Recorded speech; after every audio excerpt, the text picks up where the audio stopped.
Welcome all of you to the Sunnylands Center and Gardens. Many of you know that the Center and Gardens where we are right now only opened 4 years ago. And yet I think it's become a fixture in this community and a place we're all really proud of.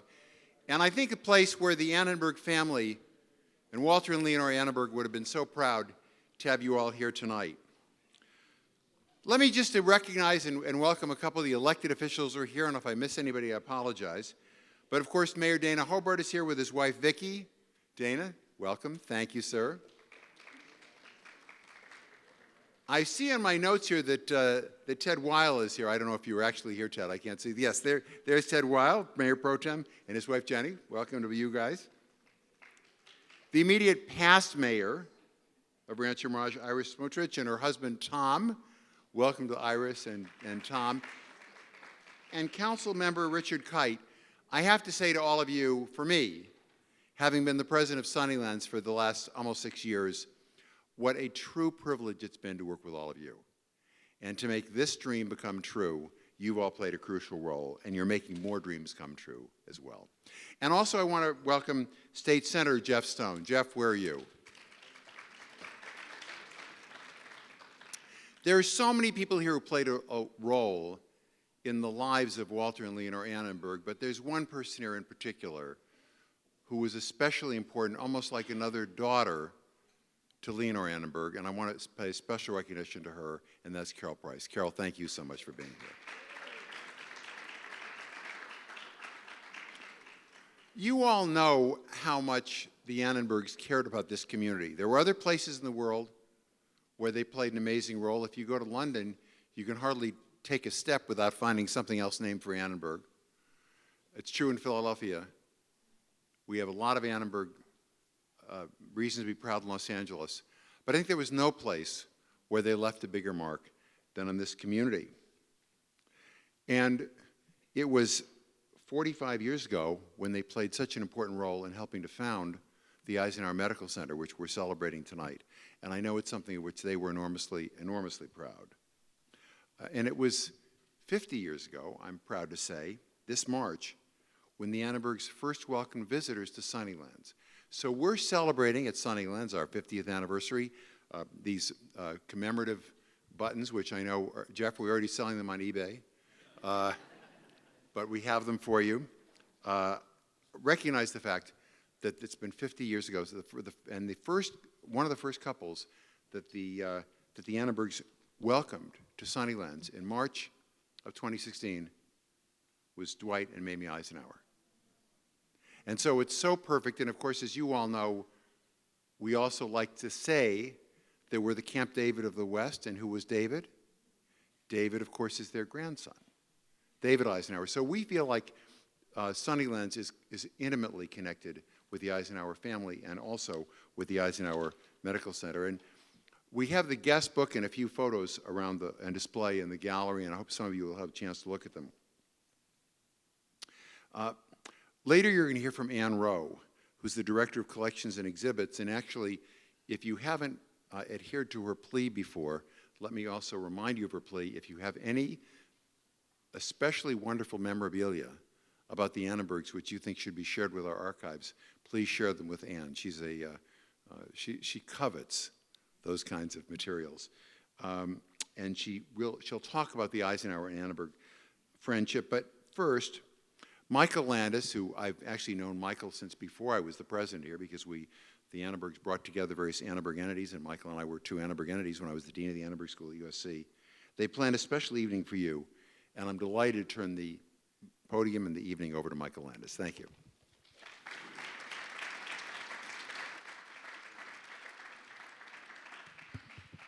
Well, thank you, Jeffrey. I'm not sure if everyone saw today's Desert Sun, but front page, Desert Sun, lower section of the front page is an article about President Jeffrey Cowan. And I would encourage you to read it because I read this wonderful piece that talked about his background and how varied and incredibly rich it is. I'm talking about in the United States, how he has helped change for the better very important aspects of the electoral system in this country and fought for civil rights, and then, of course, led the Annenberg Center at USC, which is very important. So just a very incredible background, and Jeffrey Cowan is stepping aside now. He's been the president. He's led Sunnylands Trust through all of these wonderful changes, but really introduced it. So we really are thankful that you've allowed us to be here tonight, Jeffrey, and enjoy this history, but also we're here especially for us to introduce, so thank you so much.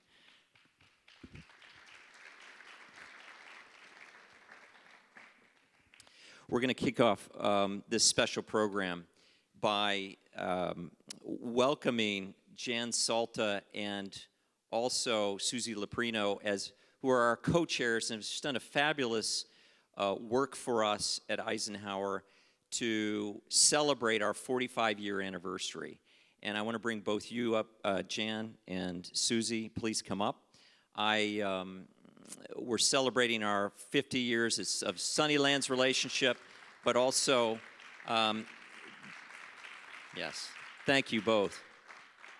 Really an amazing job. I want to hand this over to Jan, who has just done a tremendous work, but I could go on and on about what they've done for us for this gala, which we haven't had a gala like this in a decade. And I am overwhelmed with how well it's going. I don't want to say any more. I'm going to let Jan take it from here. And go ahead, Jan, you tell me how good has it been. It's been wonderful. It really has. It's been a lot of fun. And Susie and I are so grateful that we're able to thank the sponsors tonight. And on behalf of Eisenhower Medical Center and the 45th Anniversary Gala Committee, we would like to thank all of the gala sponsors for their incredible generosity. Your spirit of giving is an inspiration to everyone, and together you have raised over $1.7 million.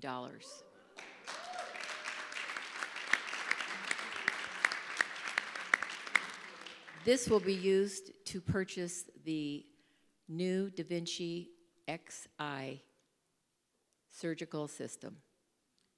As co-chairs, Susie and I had a lot of fun planning not only tonight, but a month from tonight's gala. Along with our committee, we did a lot of unusual things. We got to taste the food, we got to listen to music, we have a lot of fun surprises in store for all of you. So I'm looking forward, as Susie is as well, in our committee, a month from tonight, seeing you at the gala. And I would just want to say until then, we hope you enjoyed tonight, and we just can't thank you enough for your sponsorship. It means a lot to us and to Eisenhower Medical Center. Thank you.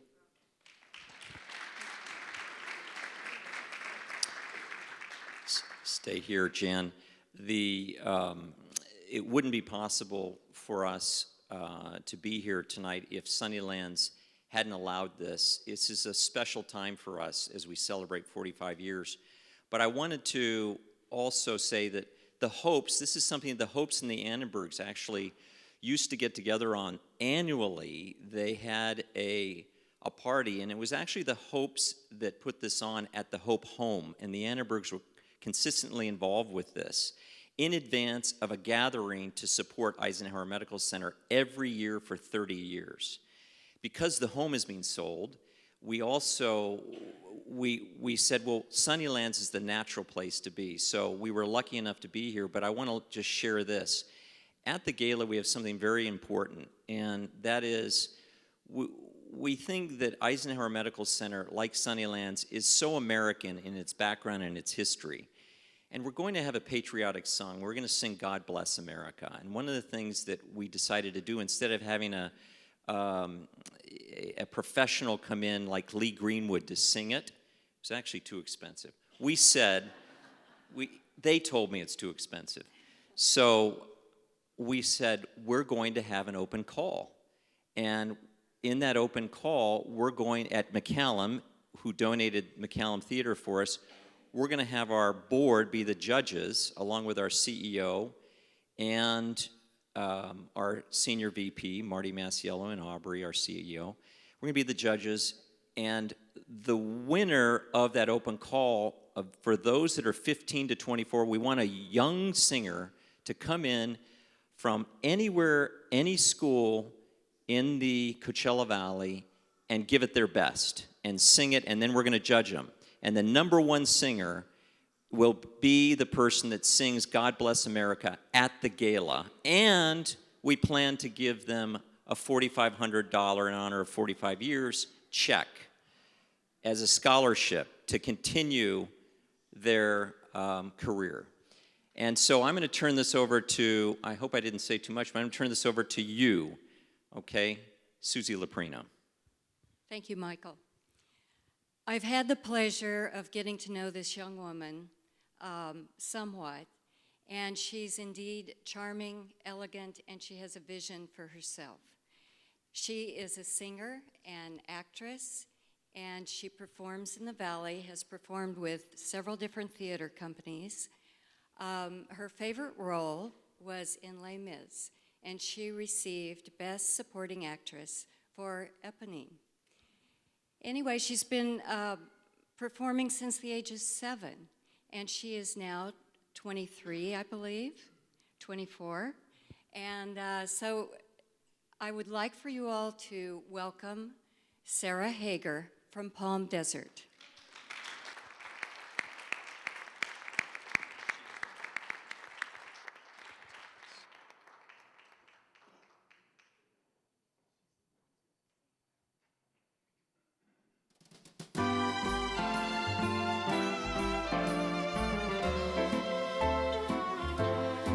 Sleigh bells ring, I listen. In the lane, snow is glistening.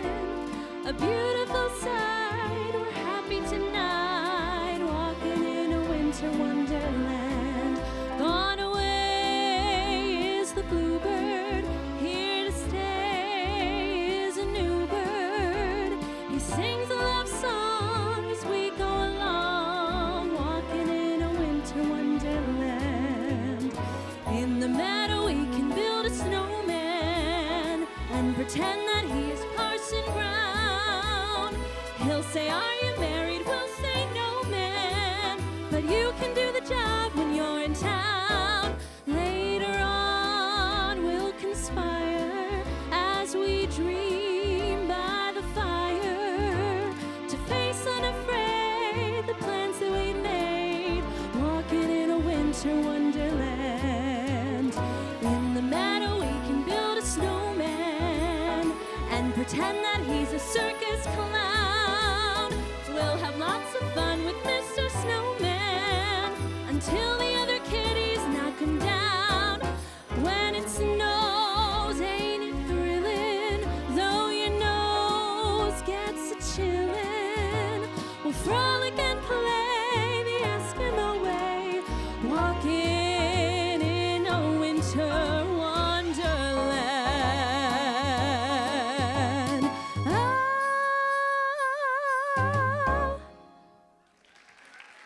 Thank you.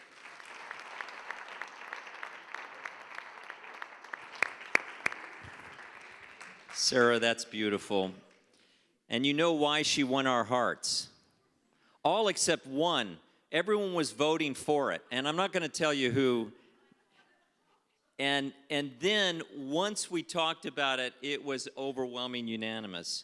You know, we're so privileged to be able to have Anne Rowe customize, if you will, a presentation about the special relationship between Eisenhower and the Annenbergs. And also, I don't know if when you walked in, you saw that as a curator, she had set up and organized some photos and displays of that relationship when you first walk in to the right. So I encourage you to see that. And so Anne, it's really a privilege to have you. Thank you for being here and giving us this presentation. Thank you. You need this? Yeah, thanks. Thank you so much. Thank you. Thank you, everyone. What a tough act to follow. That was really beautiful. My holiday spirit is soaring now. I'll just speak for a few moments. I know everyone's excited to get to the party. I came to Sunnylands from Boston as an archivist and curator in 2009. I suspected I might find at this site great art, a bounty of china patterns, incredible historic silver, lovely linens, gracious flower-filled guest rooms, miles of William Haynes custom furniture, and a swoon-inducing landscape. But there was one thing I and none of us expected, a time capsule of archives carefully maintained at Sunnylands by the Annenbergs. The Annenbergs retained all of their letters, menus, seating charts, guest room assignments, signed guest books, photos and cards, and so many other materials reflecting their lives, which are unparalleled. Walter and Leonore were prescient in their understanding that if Sunnylands was to become what they hoped, a historic site and a retreat for world leaders, the staff at Sunnylands would need all of that primary resource data to tell the stories accurately. And boy, have we used it. We use it every single day. They gave us the gift of proof. We don't have to speculate when we curate our tours. We have the proof. And I'm going to share with you tonight a little bit of the proof of this friendship that we honor this evening. So we all know that Dwight D. Eisenhower and Walter H. Annenberg, two great American lions, both chose the same exact place to spend their philanthropic years. They could have chosen anywhere in the country, or the world for that matter, and yet they both independently chose our beloved desert as the place where their legacies would reside. Nearly side by side, I might add. We all know that the institutions that they built, the Eisenhower Medical Center and now the Annenberg Retreat at Sunnylands, are best in class, their first cabin. What most of you might not know is how this storied friendship began. The earliest correspondence between the two families in the Annenbergs' files is an invitation inviting the Annenbergs to the Eisenhower-Nixon presidential inauguration in 1953. We assume a cordial relationship emerged from Walter's editorial support of the president in his newspaper, the Philadelphia Inquirer. The earliest personal letter we have between the two is dated 1954. The letter is written on crisp, embossed White House stationery, and it reads, in part, "Dear Mr. Annenberg, I wonder if it would be convenient for you to come to an informal stag dinner. I hope to gather a small group, and I should like very much for you to attend if it is possible for you to do so. Because of the informality of the occasion, I suggest that we meet at the White House about 7:30, have a reasonably early dinner, and devote the evening to a general chat. I shall probably wear a black tie, but business suit will be entirely appropriate. With warm personal regard, sincerely, Dwight D. Eisenhower." Letters between the men and their wives and families ensued over the years. A few months following that stag invitation written to Mr. Annenberg, letters began to arrive. Dear Walter. There were many dinner invitations, thank you cards, holiday cards, lots of commentary back and forth on national and international matters, including a little grumbling here and there, and including outright arguments and disagreements, a true sign of a trusted friendship. There were often golf and fishing references in their correspondence. One letter written in 1955 reads, "Dear Walter, thank you for sending me the photographs taken at the Tamarisk Country Club in Palm Springs. I'm still proud of that shot I made on the 9th hole that resulted in the naming of Ike's Tree. And I'm only sorry that that tree treated you so unkindly. With warm regards, D.E." Okay, fast forward now 10 years from that golf outing in 1955, and imagine that Walter and Leonore acquired the land for Sunnylands and completed the estate. Dwight and Mamie were two of the first visitors to Sunnylands in 1966. President Eisenhower wrote a thank you letter in April of 1966, so this had to be one of their very first dinner parties. Quote, "Dear Mrs. Annenberg, your dinner party Friday evening was one of the most enjoyable I have ever attended. Without exception, I found every guest interesting, and in spite of my passion for going to bed early, I must confess that I was completely astonished that I found I was still sitting at your table at 11:15. This is something we read in the archive over and over. In expressing my sincere thanks to you and Walter, I send also my warmest regards. Affectionately, Dwight D. Eisenhower. In another letter, where the two have exchanged a spirited political conversation regarding Washington politics, Walter soothed his dear friend, the former president, in a 1961 letter. Things were getting heated in this exchange, and he said in his closing, "Please don't even bother to reply, but rather be concerned with the following. Number 1, a firm left arm. Number 2, right arm close to the body. Number 3, a firm grip of the hands. 4, a slow backswing. 5, head anchored over the ball. And 6, plenty of pivot. Warmly, Walter." So he was trying to calm his friend down. In other words, go golf. As Jeff mentioned, in celebration of the 50th anniversary of the completion of Sunnylands and a nod to the 45th anniversary of your beautiful medical center, there is a case for you to look out by the door. If you have a chance, take a peek. In closing, I will share one last snippet from a letter written by President Eisenhower to Walter. The year is 1961. Walter has clearly been attempting to cajole Eisenhower into staying in a public role in an earlier letter, which Eisenhower now responds to. "Dear Walter, of course you are not presumptuous. Coming from you, any communication that even mentions something I might do for the good of our country must command my earnest attention. There are a number of reasons on which I have based my decision to avoid seeking any official post in state or national government. I cannot, in the space permitted by a letter, enumerate and explain all of them. But I have another reason, probably more simply stated. Since 1945, I have been promising my wife to retire. Finally, in January of this year, with Kennedy's inauguration, I came closer to carrying out that promise than I have ever done before.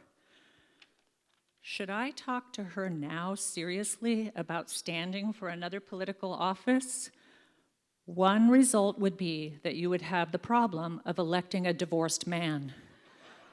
With warm greetings to your charming bride and personal regard to yourself, as ever, D.E. On behalf of Sunnylands, I extend our heartiest congratulations to the Eisenhower Medical Center on this wonderful occasion.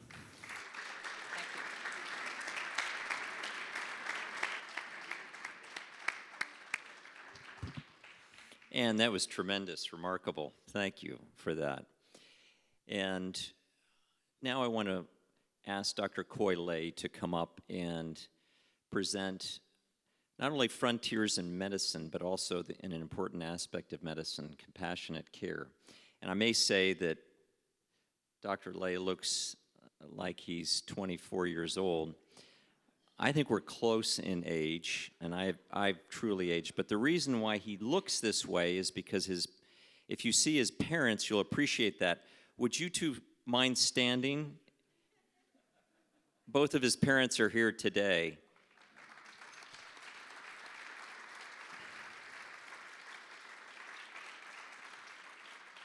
And the story of how they made it to this country from Vietnam and then raised their son to go to Harvard and then become a cardiologist is quite a story in its own right.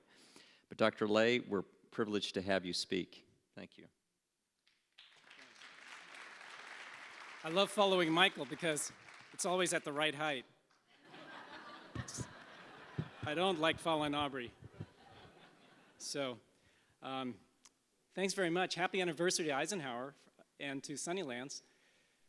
I have to admit, I'm not really so tuned into these timelines locally, so when Deborah DeSantis and Michael Landis invited me to speak at a big anniversary event, I thought, they know I've been here for 20 years. That is so cool. I thought these guys at the foundation, they track everything, you know? So 20 years, it's hard to me to imagine that I've been here for 20 years sometimes. The first time I walked into the cath lab at Eisenhower, I showed up and Maureen Lockridge, who was the director of the cath lab at that time, looked at me and said, "Does your mother know where you are?" And I would walk in to see patients, and I would get this, and I'd say, "Yes, I am Dr. Lay." And they would look at me with this somewhat anxious look, and you can see in their minds they're thinking, "Oh, he looks so good on paper." and then they would try to take a glance up at my medical school diploma, I think to reassure themselves, and to see what year I graduated. But no help there because I went to a pretentious school that has everything in Latin, so that you can see the M, D, C, C, C, V, you know, and since the average age of my patient was VXXXII, it wasn't going to work out. It was going to take them a while. So, so some things actually have not changed much, but others have. And fortunately for us, cardiology, cardiac care at Eisenhower has changed a lot. The last 20 years, to me, we've been in a golden age of cardiology with the things that we've been able to do. And when I first came, for example, one of the big debates we had, and one of the things that I was invited to talk about was how should we best treat people who are coming to the hospital with a heart attack. And we were just in the phase of transitioning from using sometimes dangerous, sometimes beneficial, but always unpredictable clot-dissolving medications. Many of you probably remember this, to using balloons to try to open up the blocked vessel immediately. And now, 2015, that's become the standard of care, and through this remarkable cooperation with paramedics and ED, the emergency department, and the cardiac cath lab, we now do this on average at 60 minutes after the patient shows up at Eisenhower. And more often than not, we're now transitioning to doing it through the wrist. Yes, Steve, I know it's the radial artery, sorry. Through a small artery in the wrist. And so the patients are able to stand up right after the heart attack and walk around. In 1995 or 96, if you showed up at Eisenhower and you were having a heart attack, you would expect to be in the ICU for 3 to 4 days. And then you would be transferred to a telemetry and you'd finish out your week there. Now, the average patient will go home 2 days after the heart attack. Unless you're a 24/7 patient in the Ranker wing. We love you. We want you to stay. Where are you going? You just got here. But really, most impressively, if in 1995, if you came into the heart attack, your odds of dying from that was 1 out of 7. And now it's 1 out of 20. That's just in 20 years. Okay. And even for our elective patients, the ones, the most routine, in 1995, it would be a 2 to 3 day hospital stay for a coronary procedure. Now they go home about 4 hours after a procedure.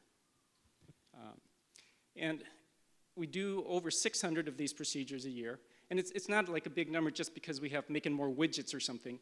The larger numbers translate into a greater facility with complex cases, with a wider range of tools and a broader skill set. So, and maybe many of you have heard that just starting this past year at Eisenhower, patients now who are considered to be too frail or too old or too sick to undergo open heart surgery can get new heart valves through a catheter inserted in their groin. It's like the ultimate ship in a bottle, right?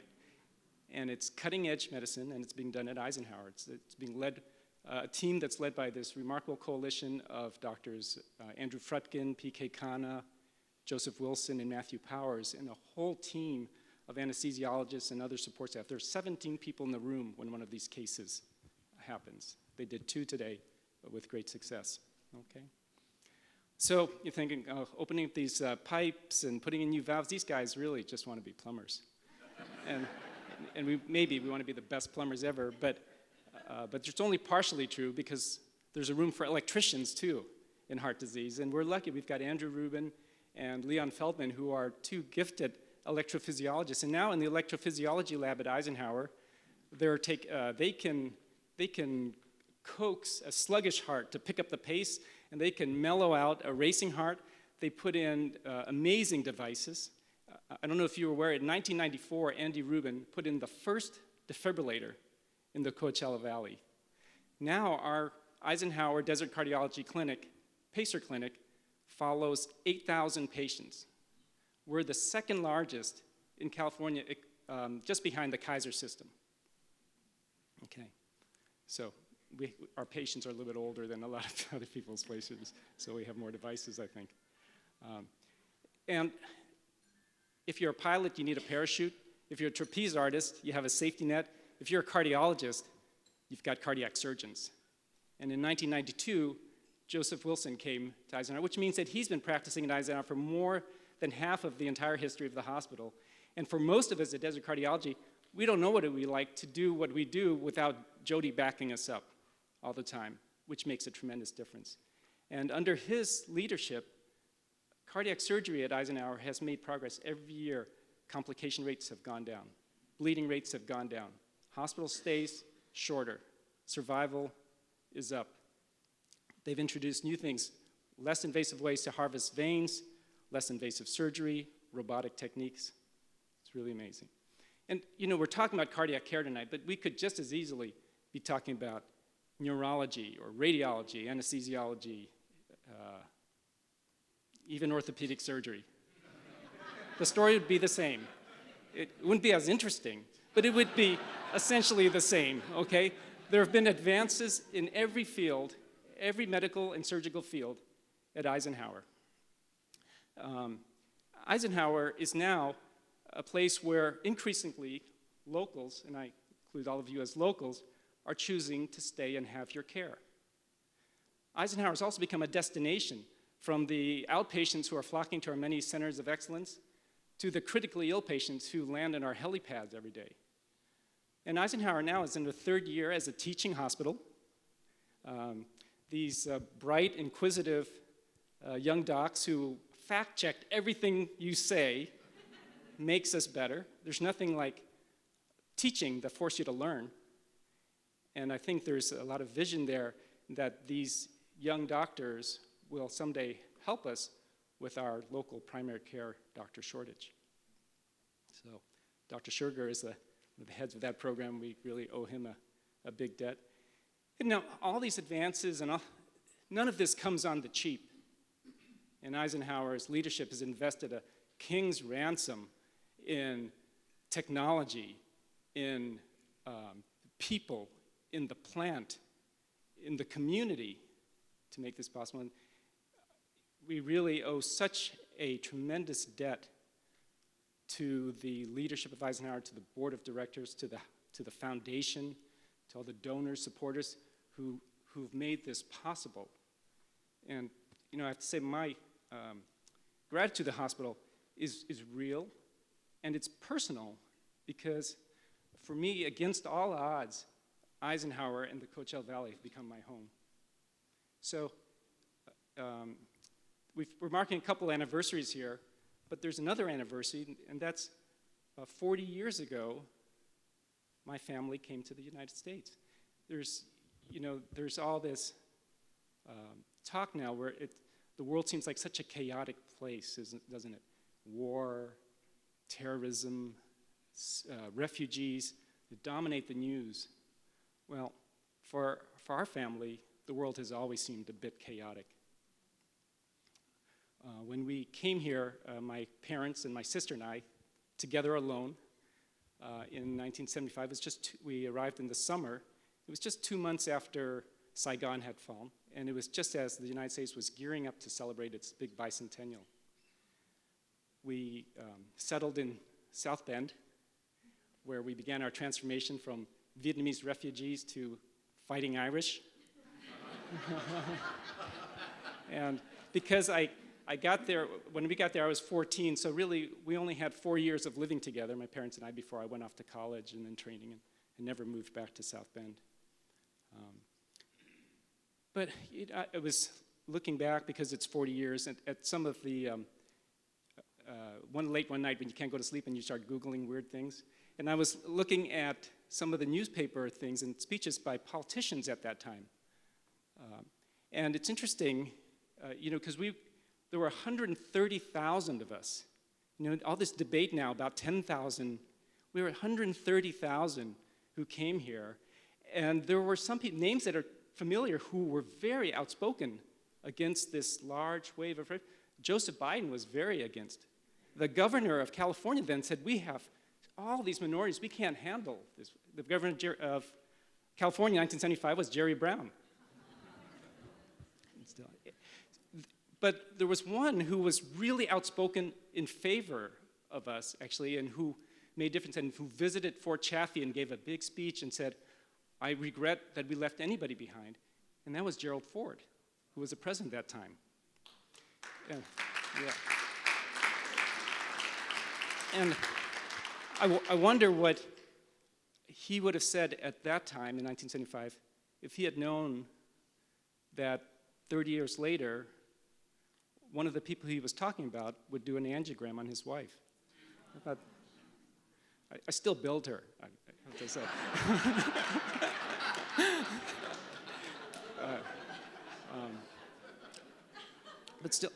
But so, for my parents and I to be here tonight, it's against all odds. It's such, there's a word I looked up, and the meaning is the free and unmerited favor of God. And that's the dictionary definition of grace. And grace is so many things. Grace is a teenage girl living in a tuberculosis sanatorium who survives, wins a scholarship to France, earns advanced degrees from 3 universities, and becomes the first professor of law, female professor of law at Notre Dame Law School. And that's my mother.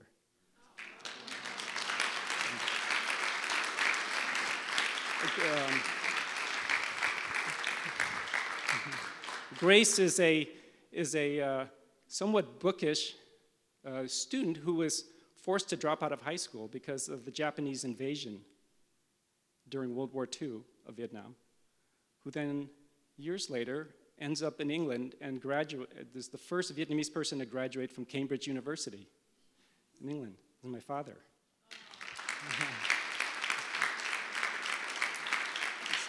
Grace is our family reunited and living in the Coachella Valley in California, the United States of America, for 20 years together now. This is the longest our family has lived together in one place in our entire history. So, now I know all of you have your stories too, how you came to the desert and why, and what led you to become involved and become part of the Eisenhower family. And perhaps grace played a role there as well. I know it has for Eisenhower. So thank you for all you do for us.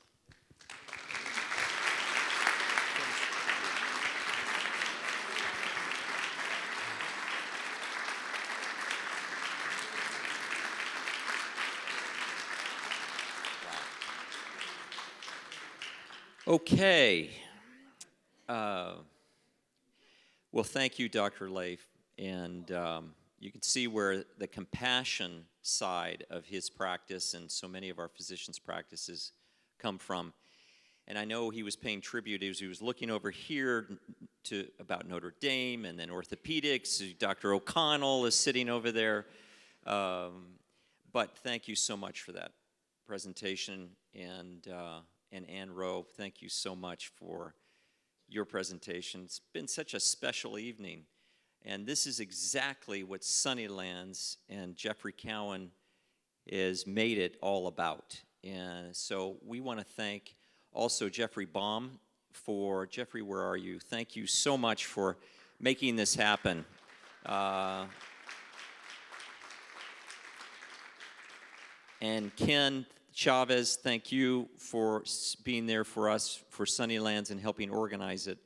And we just also want to let everyone know that we have hors d'oeuvres outside. It's cool.